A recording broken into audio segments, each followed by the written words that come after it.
So, hello guys, and for today's video, ituturo ko naman sa inyo kung paano nga ba i-repair yung mga corrupted files sa ating Windows or paano nga ba natin i-fix yung Windows error.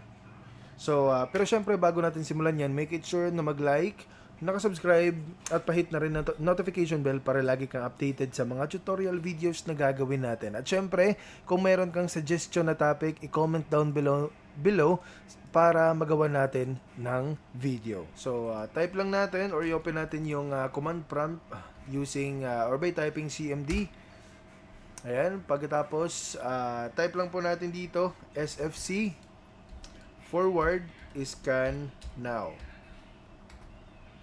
Press enter, makikita natin dito, beginning system scan. This process will take some time. Beginning verification phase of system scan. Verification, 6% complete. So, hintayin nyo lang po na matapos po yung pag-scan ng system dito from 1 to 100% para successful po yung pag-scan sa ating computer. So, I hope na nakatulong tong video na to. Please do comment and subscribe.